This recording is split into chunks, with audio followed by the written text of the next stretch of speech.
Ministers have sought to see off a potential rebellion by Conservative MPs that could have brought a first defeat over the EU withdrawal bill by partially backing down on the future status of EU human rights measures in UK law.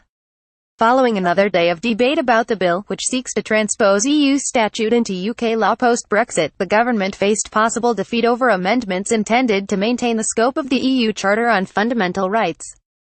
Several of the amendments were tabled by Dominic Grieve, the Tory former Attorney General and a leading Brexit rebel, with speculation that enough of his fellow Tories would back some of these to inflict defeat. However, the Solicitor General, Robert Buckland, said the government was willing to work with Grieve to see how rights under the Charter could be kept after Brexit, and would introduce its own amendment to this effect later in the bill's passage. Grieve said this was sufficient reassurance for him and that he would not press for a vote on his amendments. Ken Clarke, another leading Conservative Brexit rebel, refused to guarantee he would not press for a vote on one amendment, which would allow Britons to mount legal challenges under the Charter after Brexit, to which he was the second signatory after Grieve. However, with Grieve backing away, the chances of a government defeat were notably lessened if a vote was called. Quick guide: the EU withdrawal bill, once known as the Great Repeal Bill, is going through the House of Commons to repeal the 1972 European Communities Act and transpose all existing EU legislation into domestic UK law, which will avoid a cliff-edge change on the day after we leave the EU. Parts of the bill have been highly controversial, and MPs have tabled hundreds of amendments to try and change its wording, including a significant number of Conservative rebels. Some of the key controversies include its use of so-called Henry VIII powers, which will give government ministers the power to tweak the wording of laws to make sure they make sense in UK legislation, but those changes could take place without having to go through Parliament. MPs have called this a power grab by the government.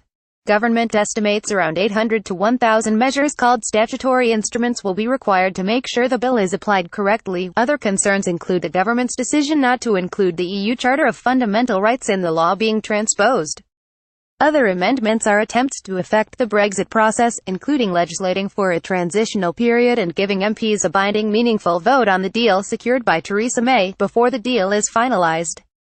Thank you for your feedback. Buckland said he did not agree with Grieve's amendment, which would allow challenges to EU law retained after Brexit, on the grounds that it is in breach of general principles of EU law, and questioned whether it would add anything that is relevant or material to existing rights. But Buckland said, "Let me say that we do recognize the strength of views from my right honourable friend and, indeed, from other honourable members and honourable friends on this issue, many of whom have spoken this afternoon. We are listening, and we are prepared to look again at this issue to make sure that we are taking an approach that can command the support of this House." Buckland said he would happily discuss a way forward with Grieve, and agree to work together with us in this shared endeavour, which would result in a government amendment in the report stage, the next part of the bill's passage through the Commons.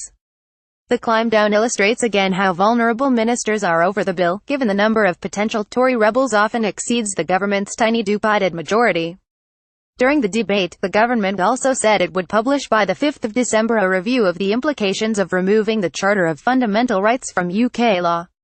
This was in response to an amendment by the Labour MP Chris Leslie, who said in response he would not push for a vote on this. Speaking earlier in the debate, Grieve said the government should appreciate the results of recent decades of advances over human rights. On the whole, Western democracies have tended in that time to develop the idea of rights, he argued. I know that for some members that appears to be anathema, it makes them choke over the cornflakes, but it is a development that I have always welcomed and that, it seems to me, has delivered substantial benefits for all members of our society, particularly the most vulnerable. Fellow Tory MPs should bear the issue in mind, Grieve said, because the issue will not go away. He added, if we do not seek to act on it, the idea of a modern Conservative party starts to fray at the edges, and I do not wish my party to gain a reputation for ignoring these key issues. Paul Bloomfield, Labour's shadow Brexit minister, said his party would back moves to enshrine EU rights protections. The failure to transpose the Charter of Fundamental Rights into EU retained law creates a gap in our statute book, as the Equality and Human Rights Commission has stated. The bill, as it stands, will not achieve the government's stated aim of non-regression on social justice issues, and that's something very serious for this House to take account of, he said.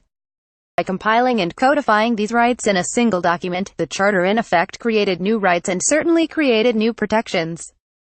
In short, the Charter is the most effective key to unlocking vital rights, and to fail to transpose it and make it operable in UK law is to lock away those rights and deny UK citizens the key to accessing them.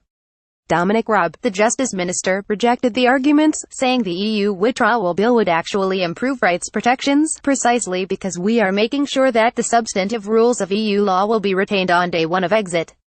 He added, "This country has a long-standing tradition of liberty and rights, and we intend to build on that following our departure from the EU. The government are resolute in that commitment." The debate marked the third of 8 planned days of debate during the committee stage for the bill, which now faces potential amendments totaling 176 pages, giving scope for other potential defeats.